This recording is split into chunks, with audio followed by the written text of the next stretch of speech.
बहुत समय पहले चंदनवन जंगल में पीहू चिड़िया अपनी माँ रानी चिड़िया और अपने पिता राजू कबूतर के साथ रहती थी। पीहू चिड़िया के माता पिता उससे बहुत प्यार करते थे। एक दिन रानी चिड़िया बीमार पड़ जाती है और उसे अपनी बेटी की चिंता सताने लगती है। ऐसे में एक दिन रानी चिड़िया घोंसले की डाल पर बैठी धूप सेक रही थी। तभी वो देखती है कि पड़ोस में रहने वाली चिंकी तोते की सौतेली माँ उसे धक्का देकर घोंसले से बाहर निकाल देती है। ये सब देखकर रानी चिड़िया बहुत डर जाती है और वो सोचने लगती है, अगर मैं मर गई तो मेरी बेटी का क्या होगा? अगर राजू कबूतर ने दूसरी शादी कर ली तो सौतेली माँ मेरी बेटी को घर से बाहर इसी तरह निकाल देगी। जब शाम को राजू कबूतर घर लौटता है तो रानी चिड़िया उससे कहती है, सुनो जी, अगर मैं मर गई तो तुम दूसरी शादी मत करना, वरना सौतेली माँ मेरी बेटी पर बहुत अत्याचार करेगी। ये सुनकर राजू कबूतर उसे समझाते हुए कहता है, रानी चिड़िया, मरे तुम्हारे दुश्मन, तुम ये कैसी बातें कर रही हो? तुम्हें कुछ नहीं होगा, तुम जल्दी ही ठीक हो जाओगी। नहीं,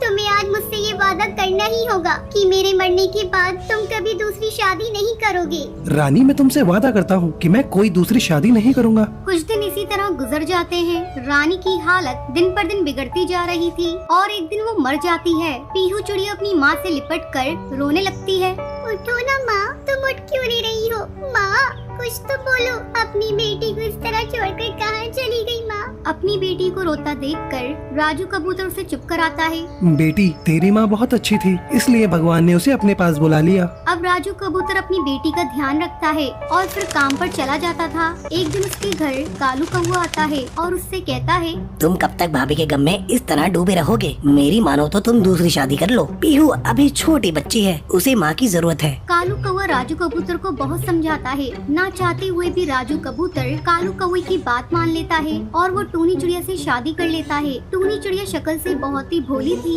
वास्तव में वो बहुत ही निर्दयी थी। टूनी चिड़िया राजू कबूतर के सामने पीहू चिड़िया से बहुत प्यार करती, लेकिन उसके काम पर जाते ही वो पीहू चिड़िया पर अत्याचार करना शुरू कर देती थी। एक दिन वो पीहू चिड़िया से कहती है, अरे ओ महारानी, चल उठा ये झाड़ू और कमरे में झाड़ू लगा, फिर आकर मेरे पैर दबा। और खबरदार, अगर तूने अपने बाप से कुछ कहा तो मैं तेरी बोटी बोटी काट कर चील को खिला दूंगी। तेरे बाप को पता भी नहीं चलेगा। अपनी सौतेली माँ की बात सुनकर पीहू चिड़िया बहुत डर जाती है। वो अपने पिता से कुछ नहीं कहती। एक दिन पीहू चिड़िया की तबीयत कुछ खराब थी। जब टूनी चिड़िया उससे काम करने की कहती है तब पीहू चिड़िया मना कर देती है। माँ, आज मेरी बहुत तबीयत खराब है, इसलिए मैं घर का काम नहीं कर पाऊंगी। मुझे बहुत कमजोरी महसूस हो रही है। पीहू चिड़िया की बातें सुनकर टूनी चिड़िया गुस्सा हो जाती है और गुस्से में उसे पीटने लगती है और घोंसले से बाहर धक्का देकर निकाल देती है। उसी समय राजू कबूतर किसी काम से वापस अपने घर आ रहा था। जब वो टूनी चिड़िया की हरकत देखता है तो गुस्से से आग बबूला हो जाता है